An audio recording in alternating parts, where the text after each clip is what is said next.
Okay. Jazakumullah khairan. So innal hamdalillah nahmaduhu wa nasta'inuhu wa nastaghfiruh wa na'udzu billahi min syururi anfusina wa min sayyiati a'malina may yahdihillahu fala mudhillalah wa may yudlil fala hadiyalah.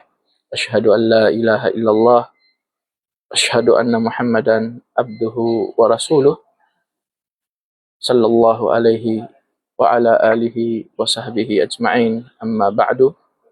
Assalamualaikum warahmatullahi wabarakatuh. Uh,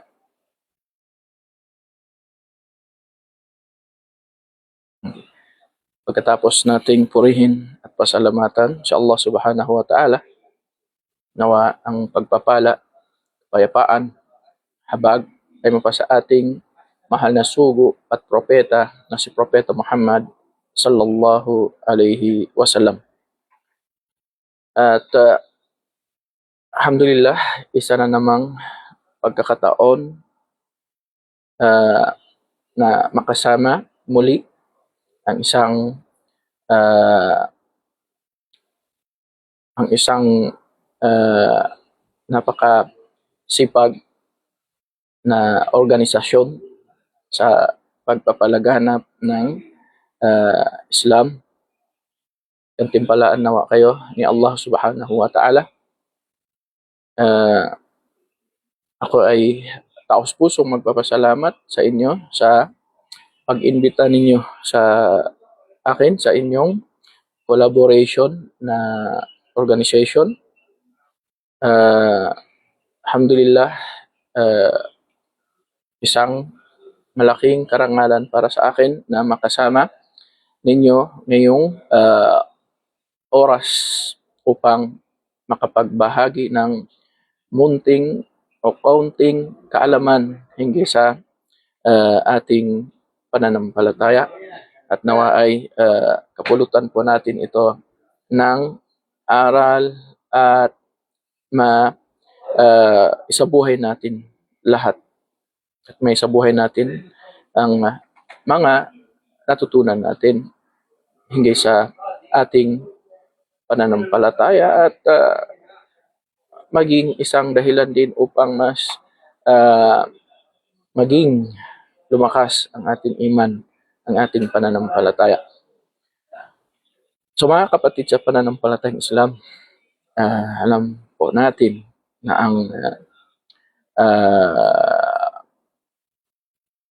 ang ating topic ngayon na kung saan ay pinili ng ating mga kapatid, ito po ay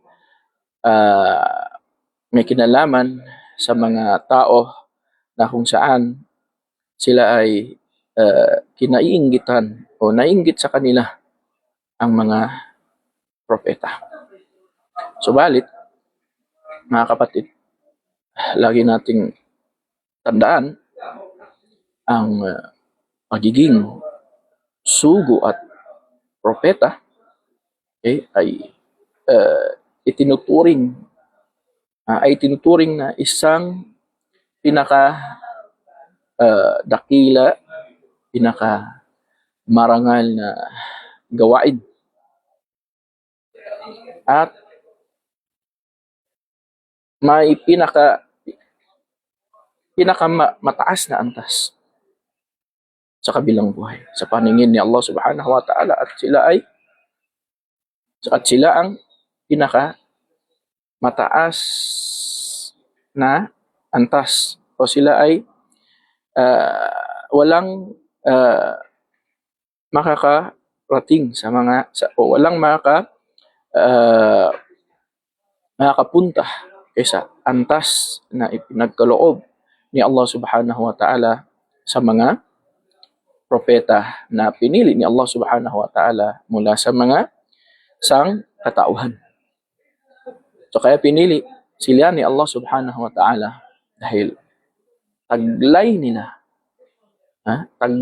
ang mga mararangal at mga mabubuting pag-ugali. Kaya marapat lamang sa kanila na sila ay pagkalooban ni Allah Subhanahu wa Ta'ala ng pinakamataas na antas sa paraiso. So sila ang may pinakamataas na antas sa paraiso. Subalit, may mga grupo ng mga tao, di ba, na kung saan ang mga propeta ay nainggit sa kanila. Subalit hindi nangahulugan, di ba? Hindi nangahulugan na ang mga propetang ito o ang mga grupong ito, okay, mga grupo mula sa mga mananampalataya, kaya hindi nangahulugan na sila ang may pinaka mataas na antas. Okay? Hindi nangahulugan na sila ang may pinaka mataas na antas. Subalit, kinainggitan sila ng mga propeta, okay? Dahil sa kanilang kalagayan, koneksyon nila kay Allah subhanahu wa ta'ala sa kabilang buhay, na kung saan nabanggit sa hadith ng ating mahal na propeta Muhammad sallallahu alaihi wasallam. So of course, ang inggit na tinutukoy natin dito, okay, ang tawag sa Arabic, ito ay tinatawag na al-ghibta. Al-ghibta. So kanya man sinabi ng ating pantas at sinabi ng ating mga pantas, ang al-hasad, ang inggit, ito ay mayroong dalawang uri. Al-hasad al-mahmud wal hasad al-madmum. Al-hasad al-mahmud, ito yung tinatawag na al-ghibta, at ang al-hasad, ang inggit na kinapupuotan, kinasusuklaman, ito yung inggit na yung hinahangad mo, diba, sa isang taong kinainggitan mo, okay, kinapupuotan mo, kinainggitan mo, hinahangad mo mula sa kanila na mawala ang biyaya na ipinagkaloob ni Allah sa kanila. Subalit, ang gibta, ito yung ikaw ay magkakaroon ng ikaw ay natutuwa sa kabutihan na ipinagkaloob ni Allah subhanahu wa ta'ala sa isang tao. Ipinagkaloob ni Allah subhanahu wa ta'ala sa isang tao na mula sa mga biyayang ipinagkaloob ni Allah subhanahu wa ta'ala sa kanya. Ikaw ay natutuwa sa kanya at hindi ka naghahangad na mawala sa kanya yon. Subalit, ikaw ay naghahangad sa kanya na magkaroon ng ganong biyaya na katulad nun. So kaya naman nabanggit sa isang hadith na kapag ang isang tao, diba? Kapag ang isang tao siya ay naghahangad ng kayamanan, may mga nabanggit sa hadith ng propeta Muhammad sallallahu kay isang taong hindi siya pinagkalooban siya ng kaalaman, subalit hindi siya pinagkalooban ng kayamanan. Subalit hinahangad niya kung magkaroon siya ng ganong kayamanan, okay, at gayon din ang kanyang gagawin, na gagamit niya ito sa kabutihan, siya ay magkakaroon ng gantimpala. Siya ay magkakaroon ng gantimpala tulad ng taong pinagkalooban ni Allah ng kayamanan at kaalaman at ginamit niya ito sa kabutihan, na parehas ang kanilang gantimpala. So ang al-ghibta, ang inggit dito, ito yung hinahangad mo kay Allah na magkaroon ka ng ganong kabutihan at hindi mo hinahangad na mawala mula sa kanya ang biyaya o kabutihan na pinagkaloob ni Allah subhanahu wa ta'ala sa kanya. So ito yung tinatawag na al-ghibta sa Arabic. So ito yung ibig sabihin ng inggit dito. So kaya sinabi sa hadith, na sa isang tumpak na hadith, okay, sa isang mapapanaligang hadith, na kung saan sinabi ng ating mahal na propeta Muhammad sallallahu alaihi wasallam sa hadith na isinalaysay no Umar ibn al-Khattab, kalugdan nawa siya ni Allah subhanahu wa ta'ala, sinabi ng ating mahal na propeta Muhammad sallallahu alaihi wasallam, inna min ibadillah launasan ma hum bi anbiya wala syuhada. Mayroong mga tao na mula sa mga alipin ni Allah na hindi mga propeta at hindi rin sila mga martir. Hindi mga propeta at hindi rin sila mga martir. Yung mga nasawi sa landas ni Allah subhanahu wa ta'ala upang protektahan ang kanilang pananampalataya, ang kanilang relihiyon. Mga martir. So nangahulugan dito na ang mga martir, sila ay may mataas na antas din sa kabilang buhay sa paraiso. So ang mga propeta at ang mga martir, okay, sinabi ng propeta Muhammad sallallahu alaihi wasallam, okay, yagbituhumul anbiya wasyuhada yawmal qiyamah bimakanihim min Allah ta'ala, min Allah subhanahu wa ta'ala. Okay, ang mga propeta at mga martir ay maiinggit sa kanila sa araw ng muling pagkabuhay para sa kanilang mga antas mula kay Allah subhanahu wa ta'ala. Okay, kinainggitan nila dahil sa kanilang antas na ipinagkaloob ni Allah subhanahu wa ta'ala sa kanila. So sa ibang hadith na ang hadith na ito ay isang tumpak na hadith din ayon kay Imam Albani, na sinabi ng ating mahal na propeta Muhammad sallallahu alaihi wasallam, inna lillahi julasa yawmal qiyamah an yaminil arsh wal kilta yadaillahi yamin ala manabirin min nur wujuhuhum min nur laysu bi anbiya wala syuhada wala siddiqin. Qila ya Rasulullah man hum? Qala hum al-mutahabbuna bi jalalillahi tabaraka wa ta'ala. So sa ibang hadith, tunay na si Allah ay meron siyang mga kasama. Meron siyang mga kasama na hindi sila, meron siyang mga kasama sa araw ng muling pagkabuhay. Okay? Na kung saan sila ay nakaupo sa bandang kanan ng trono ni Allah subhanahu wa ta'ala. At si Allah nasa bandang kanan ng trono ni Allah subhanahu wa ta'ala. At sila ay nasa upuan. Okay, nasa upuan na mula sa liwanag. Ang kanilang mukha ay nagliliwanag. Hindi sila mga propeta at hindi rin sila mga martir at hindi rin sila kabilang mula sa mga matutuwid. Kaya sinabi ng mga sahaba, manhum, sino sila o sugo ni Allah. So sinabi ng propeta Muhammad sallallahu alaihi wasallam, sila yung mga taong nagmamahalan alang-alang para kay Allah subhanahu wa ta'ala. So sa ibang hadith, sinabi ng mga sahaba, qalu ya Rasulullah, o sugo ni Allah, sabihin ninyo sa amin, sino sila? Manhum, sino sila? Sinabi ng propeta Muhammad sallallahu alaihi wasallam, hum qaumun tahabbu bi rauhillah ala ghairi arhamin bainahum.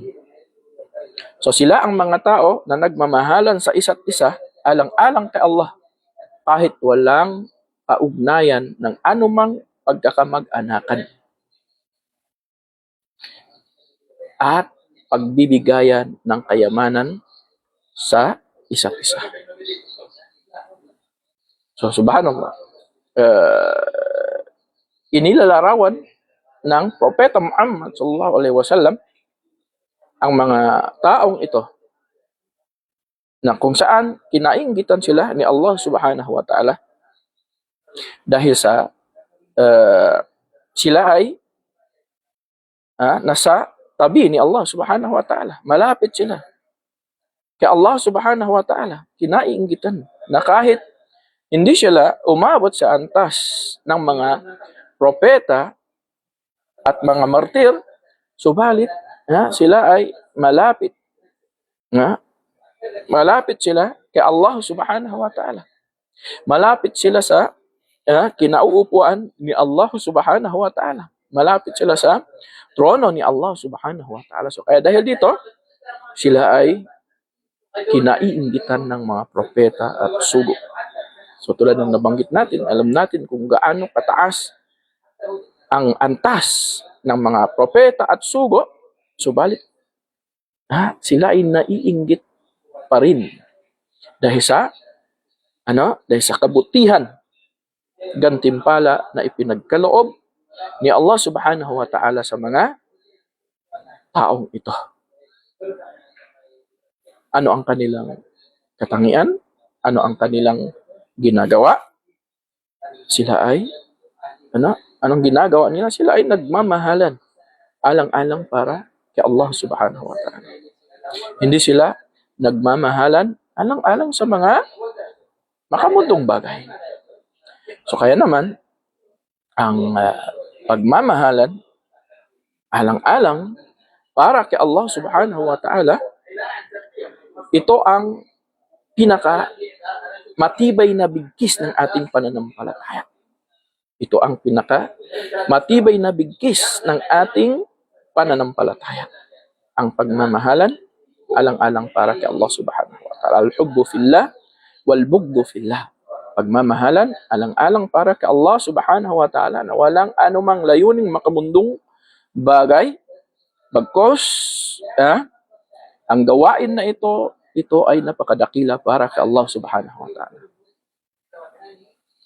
So kaya ang bawat mananampalataya kay Allah subhanahu wa ta'ala, ang bawat mananampalataya kay Allah subhanahu wa ta'ala, of course, sila ay ginawang magkapatid ni Allah subhanahu wa ta'ala. At kinakailangan nilang isabuhay ang pagmamahal sa isa't isa. Dahil hindi magiging kompleto at ganap ang kanilang pananampalataya hanggat hindi sila nagmamahalan alang-alang para kay Allah subhanahu wa ta'ala. Hanggat hindi sila nagmamahalan alang-alang para kay Allah subhanahu wa ta'ala. At ang pagmamahal dito, of course, ito yung pagmamahal na may kasamang pagsunod kay Allah, pagsunod sa kanyang sugo na si Propeta Muhammad sallallahu alaihi wasallam. Pagsunod sa Islam. So kaya ang isang Muslim ay dapat mahalin niya ang kanyang kapatid na Muslim. Dapat mahalin niya ang kanyang kapatid na Muslim. At kinamumuhian niya ito na kapag siya ay gumagawa ng masama. So kaya, mula sa mga gawaing isinabatas sa atin ni Allah subhanahu wa ta'ala ay ang pagpapayo sa isa't isa. Pagpapayo sa katotohanan. Pagpapayo sa pagtitiis. Dahil ito ay isang tanda ng pagmamahalan nating pagmamahalan ng bawat mananampalataya sa kaisahan ni Allah subhanahu wa ta'ala. Dahil kung ang pagmamahalan alang-alang para kay Allah subhanahu wa ta'ala na walang pagpapayo, walang pag-uutos sa kabutihan, walang pagbabawal sa paggawa ng masama. So ito ay walang saysay. Walang saysay. So kaya naman dahil dito, sinabi ni Allah subhanahu wa ta'ala, al-akhillau yawma idhin ba'duhum li ba'din adu illa al-muttaqin. So, ang mga magkakaibigan, ang mga matalik na magkakaibigan sa araw ng muling pagkabuhay, sila ay magkakaaway sa isa't isa. Sila ay magkakaaway sa isa't isa. So maring sila ay nagmamahalan sa mundong ito, dahil nagkakaibigan sila, matalik niyang kaibigan. So balit, hindi sila nagpapayuhan sa isa't isa. Hindi sila nagpainayaan niya ang kanyang kapatid na naligaw ng landas. Diba?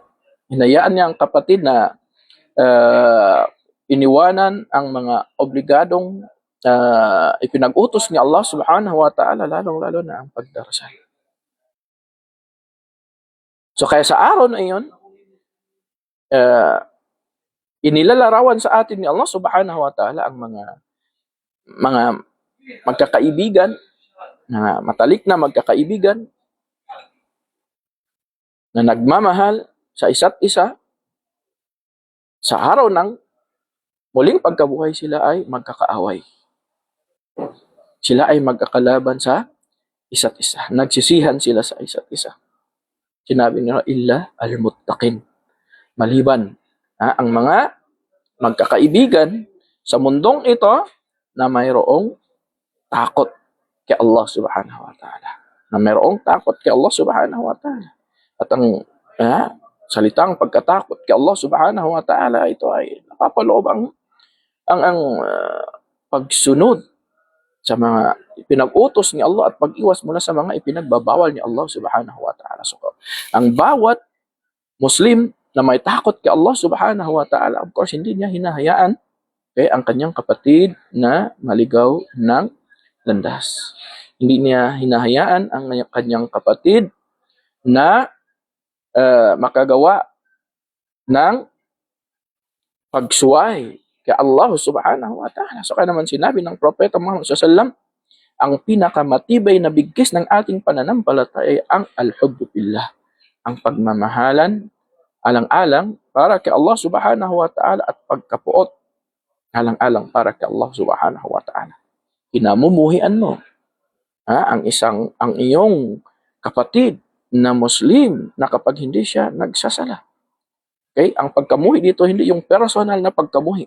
Bagkos kinamumuhian mo ang iyong kapatid na Muslim na hindi nagsasala, kinamumuhian mo ang iyong kapatid na Muslim na hindi pinahahalagahan ang katuruan ng Islam. Hindi pinahalagahan ang mga obligadong gawain.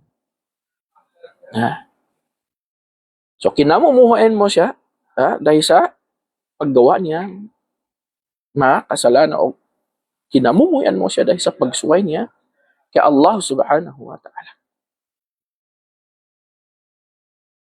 So kaya ang pagmamahalan alang-alang para kay Allah subhanahu wa ta'ala, tandaan natin lagi mga kapatid, ito ang pinakamatibay na bigkis ng ating pananampalataya na dapat lagi tayong nakahawak dito. Sabihin, dapat isabuhay natin. Dapat mahalin natin ang ating kapatid. Mahalin natin ang ating kapatid. Kaya sinabi ng ating mahal na Propeta Muhammad sallallahu alaihi wasallam, la tadkhulul jannata hatta tu'minu. Ito ay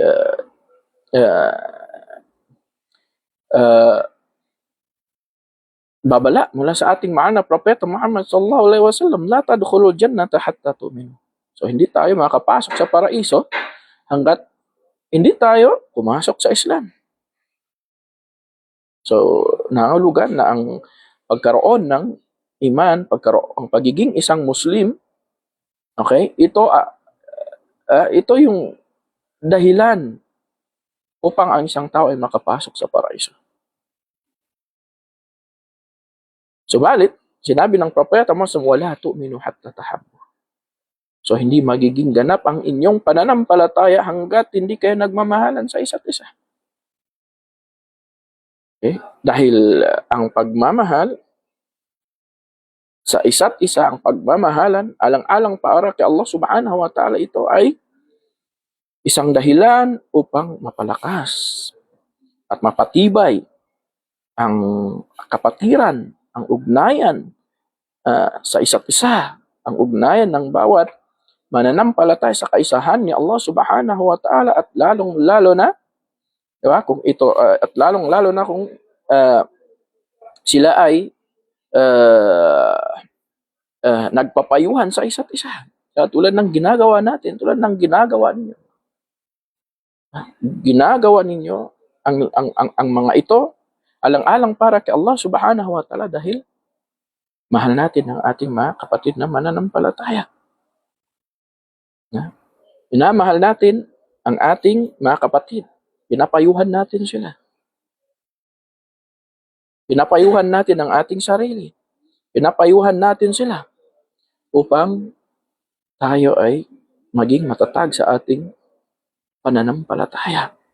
Maka sinabi, watawasaw bil haqqi watawasaw bis sabr. So yan ang mga katangian ng mga taong nagtagumpay sa mundong ito at sa kabilang buhay. So dahil ayaw natin maging lugi, diba, sa mundong ito at sa kabilang buhay, upang ang bawat mananampalataya sa kaisahan ni Allah subhanahu wa ta'ala ay magsama-sama sa mundong ito at magsama-sama sa kabilang buhay. So kaya naman, nabanggit sa isang hadith na ang ating mahal na propeta Muhammad sallallahu alaihi wasallam ay inilalarawan sa atin ang paraiso. So, isa sa yan ay mula sa paniniwala natin. Binanggit ni Allah subhanahu wa ta'ala hinggil sa paraiso. Binanggit ng ating mahal na propeta Muhammad sallallahu alaihi wasallam hinggil sa paraiso. Upang bakit? Upang tayo ay magsumikat sa paggawa, pagsunod kay Allah at pagsunod sa kanyang sugo na si Propeta Muhammad sallallahu alaihi wasallam. Dahil sa kabilang buhay, lahat ng mga Muslim na may pananampalataya sa kaisahan ni Allah, nagmamahalan, alang-alang para kay Allah subhanahu wa ta'ala, sila ay sila ay magkakasalubong, sila ay mayroong isang lugar na kung saan lahat sila ay magkikita, na magkakasalubong. Lahat ng mga nakilala mo sa mundong ito at makikita mo sila sa kabilang buhay. Lahat ng mga mananampalataya na kahit dahil ang paraiso ay napakaraming antas. Nabanggit sa hadith ng Propeta Muhammad sallallahu alaihi wasallam, ang paraiso ay mayroong 100 antas. At ang pinakamataas na antas nito ay ang para sa mga propeta. Subalit hindi nangahulugan at ang bawat antas, ang lawak ng bawat antas ng paraiso ay kasing lawak ng langit at lupa. Subhanallah. So hindi ibig sabihin na kahit ganon kalawak ang paraiso, hindi ibig sabihin na yung mga tao na hindi na kasama mo sa mundong ito, hindi ibig sabihin na hindi mo na sila nakikita. No. Yung nakakasama mo ngayon, nakilala mo ngayon, ay makita mo sila pagdating sa kabilang buhay. Na kahit ikaw ay nasa ibang antas at siya ay nasa ibang antas. At kayo ay magkikita pa rin pagdating sa kabilang buhay. So kaya naman, isang sahaba ng ating mahal na propeta Muhammad sallallahu alaihi wasallam, siya ay matindi ang pagmamahal niya kay propeta Muhammad sallallahu alaihi wasallam. Dahil sa matindi ang pagmamahal niya kay propeta Muhammad sallallahu alaihi wasallam. So kaya naman, sa tuwing kasama niya ang kanyang pamilya, hindi siya mapakali na gustong-gusto niya laging makita ang Propeta Muhammad sallallahu alaihi wasallam. Hindi siya makapagtiis hanggat hindi niya mapuntahan ang Propeta Muhammad sallallahu alaihi wasallam. Hanggat hindi siya nakapagtiis at nasabi niya kay Propeta Muhammad sallallahu alaihi wasallam, hanggat sa sinabi niya, o sugo ni Allah subhanahu wa ta'ala, paano kapag kapag ikaw ay pumasok sa paraiso at iangat ka, sabi na, sa mga propeta, sa mga antas ng mga propeta, at sabi na, paano kapag ako ay namatay at nakapasok ako sa paraiso, sabi niya, nangangamba ako na, natatakot ako na baka hindi kita makita. So ang Propeta Muhammad sallallahu alaihi wasallam ay binanggit niya ang talatang ito. Wa may yuti'illaha war rasul fa ulaika ma'al ladina an'ama Allahu alaihim minan nabiyyin was-siddiqin wasyuhada was-salihin wa hasuna ulaika rafiqa. At sino man ang sumunod kay Allah at sumunod kay Propeta Muhammad sallallahu alaihi wasallam, so ito ang kondisyon. Kailangan natin sumunod kay Allah. Kailangan natin isabuhay ang mga ipinag-utos sa atin ni Allah subhanahu wa ta'ala mula sa mga obligadong gawain na ipinag-utos sa atin ni Allah subhanahu wa ta'ala. At kailangan din nating sumunod sa kanyang sugo na si Propeta Muhammad sallallahu alaihi wasallam. So hindi tayo dapat gumawa ng sarili nating batas o sarili nating ibada pagsamba kay Allah, kung hindi ito ipinag-utos ng ating mahal na Propeta Muhammad sallallahu alaihi wasallam. So kaya, kung sino man sumunod kay Allah, sumunod sa kanyang sugo na si Propeta Muhammad sallam, ang makasama niya, o ipagkakaloob ni Allah subhanahu wa ta'ala sa kanya, na makasama niya ang mga propeta. Makasama niya ang mga matutuwid na tao. Makasama niya ang mga martir. Makasama niya ang mga mabubuting tao. So, ibig sabihin nito, okay? So, ito yung mga antas na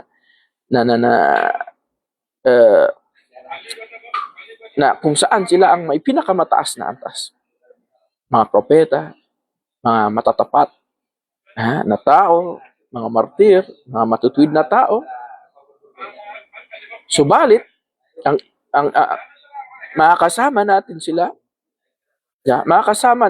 na kahit hindi tayo umabot sa antas nila, sa antas na ipinagkaloob ni Allah subhanahu wa ta'ala sa kanila. Makakasama natin sila at makikita natin sila. So, ibig sabihin nito, okay, kapag tayo ay makapasok sa paraiso, makita natin ang mga propeta. Makita natin ang Propeta Muhammad sallallahu alaihi wasallam, na kahit siya ang nasa pinakamataas na antas, okay, subalit makasama natin pa rin siya at makikita natin ang ating mahal na Propeta Muhammad sallallahu alaihi wasallam. Kaya sinabi ni Allah, wa hasuna ulaika rafiqa. So wala nang pinaka-mainam, pinaka-mabuting makakasama maliban ang mga taong ito. So ibilang na tayo ni Allah subhanahu wa ta'ala sa mga makasama ng mga propeta at mga martir, mga matatapat at mga matutuwid na tao. So mga kapatid sa pananampalatayang Islam,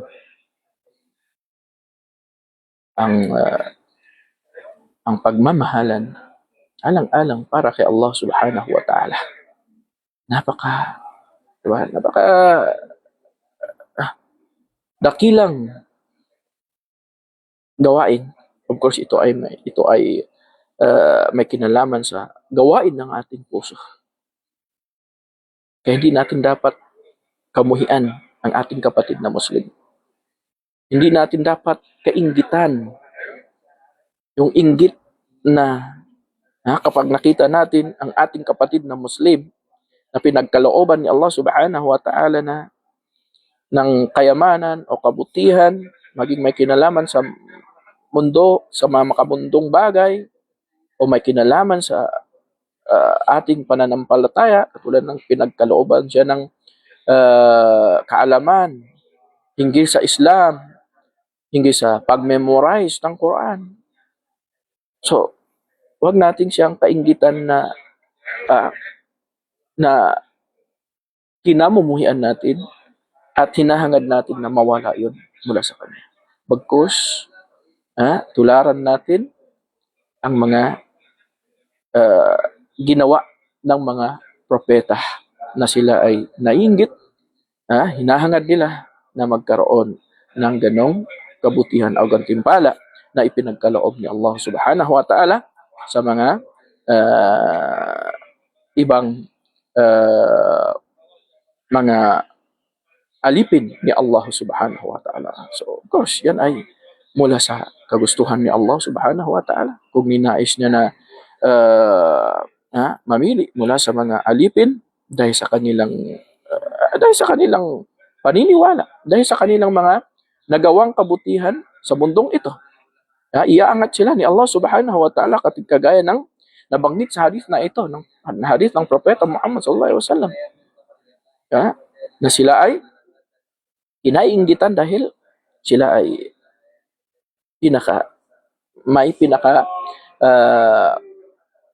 sila ang pinakamalapit na alipin kay Allah subhanahu wa ta'ala. So ito ay naayon o nakadepende sa ating pananampalataya at gawaing pagsamba natin kay Allah subhanahu wa ta'ala. Diba? So kaya naman, ang ating iman, ang ating pananampalataya, ito ay bumababa at tumataas. So yan ang ating paniniwala. Paniniwala ng Ahlus Sunnah wal Jamaah. Okay? Ang ating iman, ito ay tumataas at ito ay bumababa. Tumataas sa paggawa ng kabutihan at bumababa o humihina ito sa pamamagitan ng pagsuway kay Allah subhanahu wa ta'ala. So kaya bilang isang Muslim, dapat niyang pangalagaan at pahalagahan ang kanyang iman, okay, sa pamamagitan ng paggawa ng kabutihan. Baguhin niya lagi ang kanyang iman sa pamamagitan ng paggawa ng ibada, pagsamba kay Allah subhanahu wa ta'ala. Hindi niya ito dapat hayaang humina, hayaang bumababa ang kanyang iman. Bagkus, dapat niya lagi itong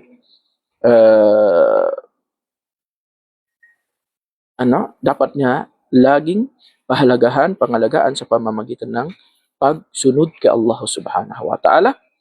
At isa sa mga dahilan upang mas tuloy-tuloy ang pagtaas ng ating iman, pagtaas ng ating pananampalataya ay piliin mo ang mga kasama mo na may takot kay Allah subhanahu wa ta'ala, na nagmamahal sa iyo alang-alang para kay Allah subhanahu wa ta'ala. Kaya sa kabilang buhay, tulad ng sinabi ni Allah subhanahu wa ta'ala, al-akhillau yawma'idhin ba'duhum li ba'din adu illa al-muttaqin. Ang mga matatalik na magkakaibigan sa araw na iyon, sa araw ng muling pagkabuhay, sila ay magkakalaban sa isa't isa. Okay? Maliban sa mga magkakaibigan, nagmamahalan alang-alang para kay Allah subhanahu wa ta'ala, okay, ay hindi sila magkakaaway, hindi sila magkaroon ng inggit, puot sa isa't isa.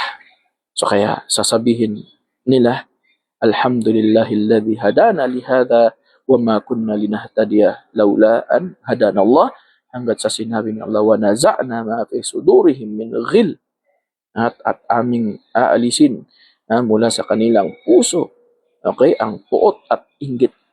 So sa kabilang buhay, sa paraiso, okay, wala nang inggitan, Ha? Hindi, wala nang puot at galit at inggit sa isa't isa. Kaya nang tinanong si Imam Ahmad bin Hanbal hindi sa pagmamahalan alang-alang kay Allah subhanahu wa ta'ala, sinabi niya, ito ay yaong hindi mo siya mamahalin alang-alang sa mga makamundong bagay. So tulad ng sinabi, nabanggit sa hadith ng Propeta Muhammad sallallahu alaihi wasallam, inilalarawan sa atin ng ating mahal na Propeta Muhammad sallallahu alaihi wasallam ang kanilang mga katangian, sila yaong qaumun tahabbu bi rauhillah ala ghairi arhamin bainahum wala amwalin yata'atawnaha. So sila ay nagmamahalan alang-alang para kay Allah subhanahu wa ta'ala na walang namamagitan. Kahit hindi sila magkamag-anak, ha? Hindi sila magkamag-anak, ha? Walang yung pagmamahalan alang-alang para kay Allah subhanahu wa ta'ala, walang kasamang makamundong hangarin.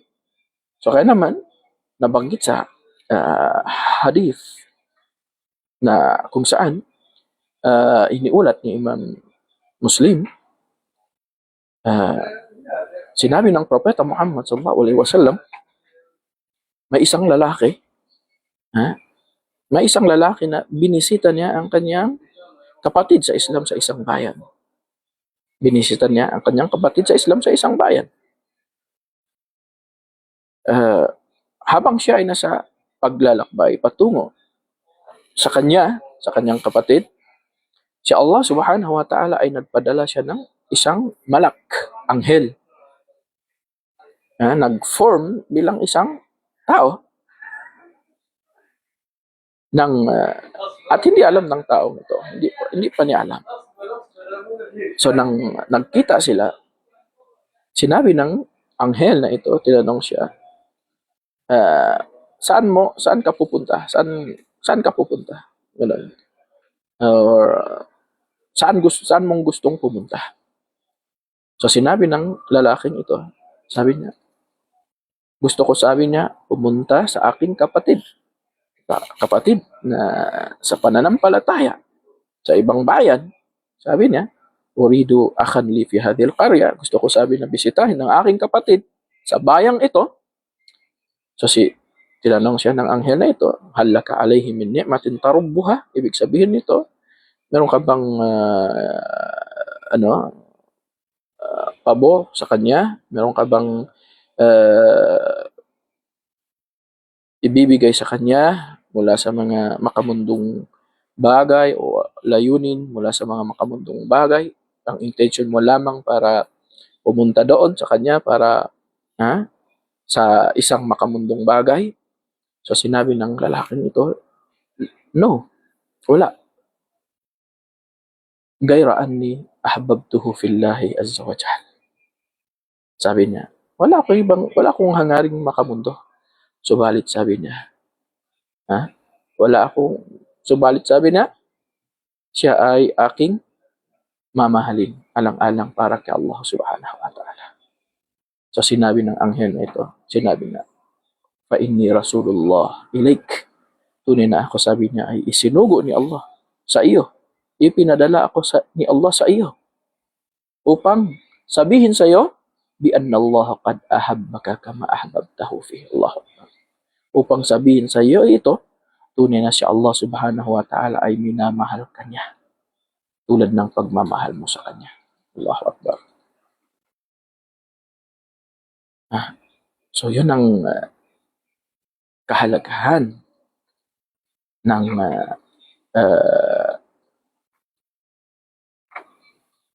pagkapatiran sa Islam at pagmamahalan alang-alang para kay Allah subhanahu wa ta'ala. So kaya bukod sa biyayang na pagmamahal ni Allah subhanahu wa ta'ala sa kanila sa mundong ito, sa kabilang buhay, sinabi niyang ating mahal na Propeta Muhammad sallallahu alaihi wasallam, fawallah. So nanumpa ang Propeta Muhammad sallallahu alaihi wasallam, fawallahi inna wujuhahum lanur Nanumpa ang ating mahal na propeta Muhammad sallallahu alaihi wasallam kay Allah subhanahu wa ta'ala. Tumutukoy sa kadakilaan ng gawain nito. Sinabi ng propeta Muhammad sallallahu sumpaman kay Allah subhanahu wa ta'ala. Tunay na ang kanilang mga mukha ay magliliwanag. Tunay na ang kanilang mga mukha ay magliliwanag. Allahu Akbar. Kabilang buhay.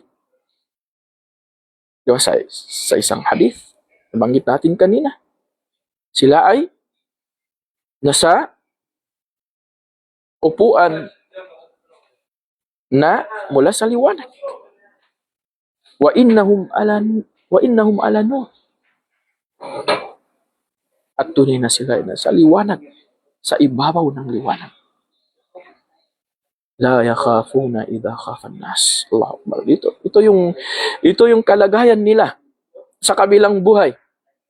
Hindi sila magkakaroon ng takot sa araw na kung kailan ang mga tao ay matatakot. Sa araw ng muling pagkabuhayan. Wala yahzanun idha hazina nas. At hindi sila malulungkot kapag ang mga tao ay nalulungkot, magdadalamhati sa araw ng muling pagkabuhay. Natatakot ang mga tao, nalulungkot sila, nasulungkotan. Hanggat sa binasa ng ating mahal na propeta Muhammad sallallahu alaihi wasallam, ala inna awliya Allah la khawfun alaihim wala hum yahzanun. Walang alinlangan, tunay na ang mga kapanalig o alagad ni Allah subhanahu wa ta'ala ay hindi nakakaramdam ng tao, sumusuway, gumagawa ng kasalanan, gumagawa ng kufur, ay kinamumuhian ni Allah subhanahu wa ta'ala. So kung ano yung kinamumuhian ni Allah subhanahu wa ta'ala, dapat kamumuhian mo rin. So kapag ang iyong kapatid na Muslim, na gumagawa ng kasalanan, gumagawa ng mga gawaing bid'ah, kamuhian mo sila. Pero hindi personal. Bagkus kamuhian mo sila sa kanilang gawaing pagsuway. So kaya naman si Allah subhanahu wa ta'ala ay kinamumuhian niya ang kawalan ng paniniwala. Kinamumuhian ni Allah ang kufur. Kinamumuhian ni Allah subhanahu wa ta'ala ang paggawa ng kasalanan. So subhanallah mga kapatid, diba, ang tulad na banggit natin ang pagmamahalan alang-alang para kay Allah subhanahu wa ta'ala.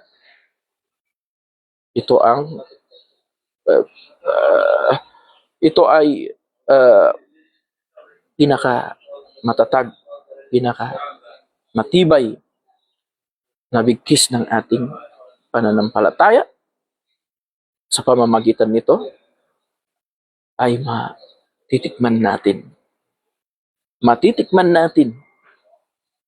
ang tamis ng ating pananampalataya. So, ibig sabihin, kapag wala kang pagmamahal sa iyong kapatid na Muslim, ay hindi mo pa matikman ang tunay na tamis ng pananampalataya. Hanggat hindi mo mamahalin ang iyong kapatid na Muslim. So, kaya naman, sinabi ng ating mahal na propeta Muhammad sallallahu alaihi wasallam, "Thalathun man kunna fihi wajada halawatal iman." Sino mang magtaglay ng tatlong ito ay matatagpuan niya ang tamis ng kanyang pananampalataya. So ang iman ay mayroong tamis.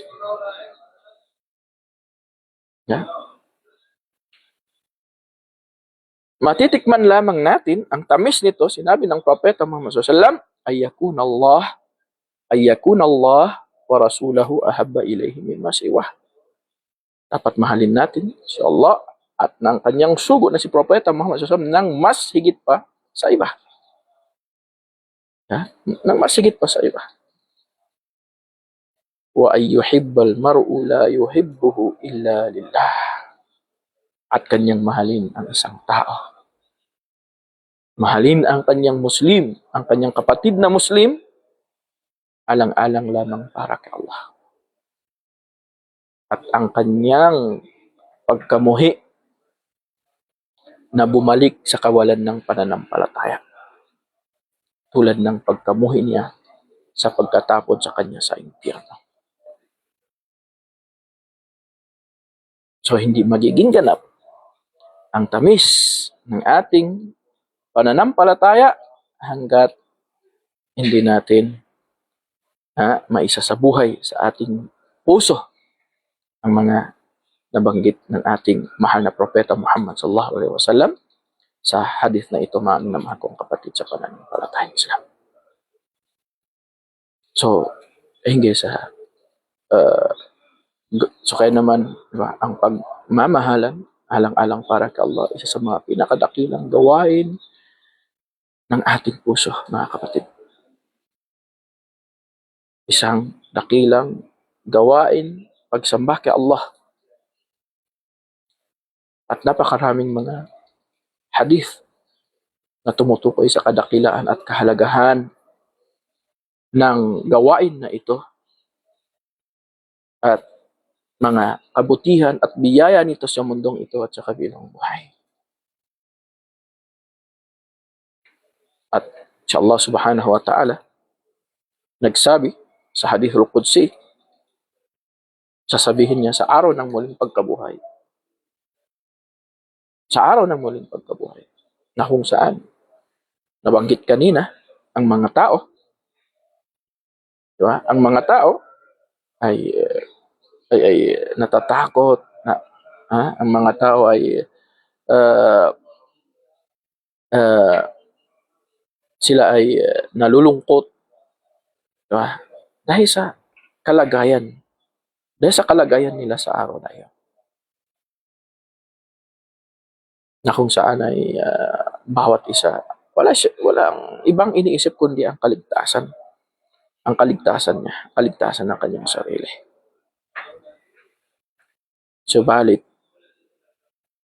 ang mga alipin na ito, dahil sa kanilang pananampalataya, pagsunod kay Allah subhanahu wa ta'ala, ito ang mangyayari sa kanila. Na kung saan sa araw na iyon, ay ilalapit sa atin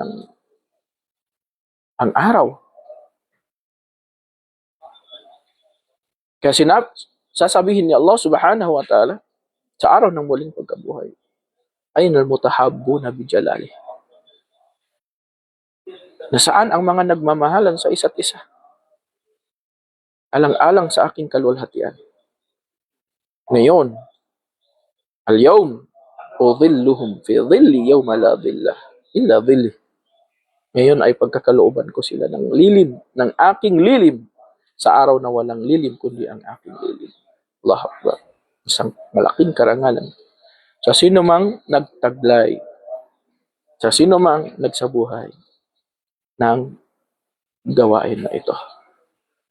At sino ba naman hindi naiinggit na dahil sa karangalan na ipinagkaloob sa kanila ni Allah subhanahu wa ta'ala, na mas malapit sila kay Allah subhanahu wa ta'ala.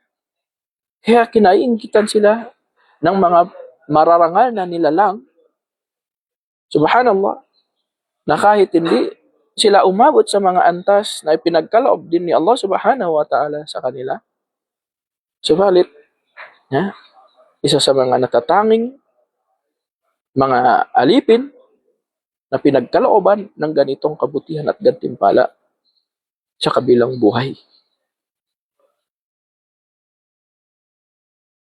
Dahil sa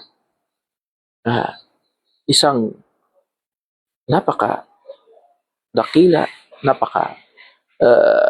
rangal na gawain ay ang pagmamahalan alang-alang para kay Allah subhanahu wa ta'ala, na kahit kaya, di ba, na kahit kayo ay magkapatid sa isang ina, sa isang ama, di ba, na kahit kayo ay nagmamahalan sa isa't isa, subalit kapag ang pagmamahal na yun na hindi kinapapalooban ng pagmamahal alang-alang para kay Allah subhanahu wa ta'ala. Ibig sabihin nito, hinayaan mong ang iyong pamilya, ang iyong asawa, ang iyong kapatid, hinayaan mo na gumawa ng kasalanan, hinayaan mo na hindi magsala. So walang saysay. Walang saysay. Sa kabilang buhay. Of course, hindi dapat gawin ng isang Muslim yan. Diba? Yan ay magiging dayuth. At ang isang dayuth, sinabi ng Propeta Muhammad SAW, hindi makakapasok sa paraiso. Ang isang taong hinayaan niya ang kanyang asawa na gumawa ng masama, hinayaan niya ang kanyang pamilya na gumawa ng makasalanan o suwain si Allah subhanahu wa ta'ala. So, hindi dapat gawin ng isang Muslim. So, ang isang Muslim, dapat turuan niya ang kanyang asawa, ang kanyang kapatid, ang kanyang mga kapatid, ang kanyang pamilya. Paalalahanan niya, payuhan niya, hindi sa mga obligadong gawain na ipinag-utos ni Allah subhanahu wa ta'ala.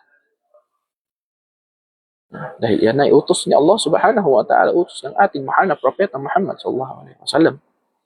Sapagkat kapag ginawa ito ng isang Muslim, kung ang mga mutahabun, mga nagmamahalan sa isa't isa, alang-alang para kay Allah subhanahu wa ta'ala na sila ay pagsasamahin ni Allah subhanahu wa ta'ala at sila ay ilalagay sa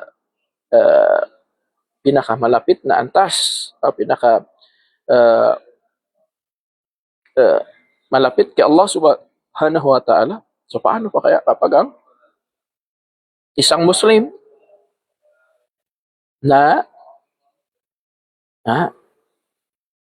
laging nagpapayo, nagpapaalala at nakikita niya ang kanyang asawa, ang kanyang mga anak na nagdarasal,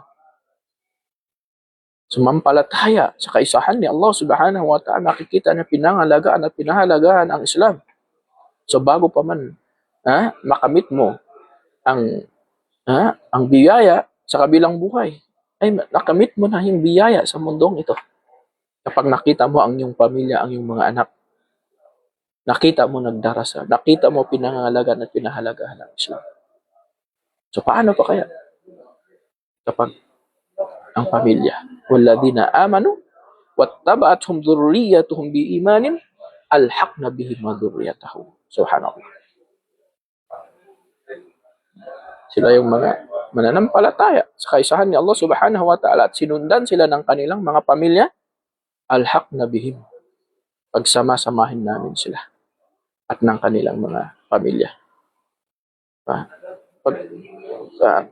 Kapag ikaw ay isang nanay, isang tatay, ikaw ay nasa pinakamataas na antas at subalit ang iyong anak ay nasa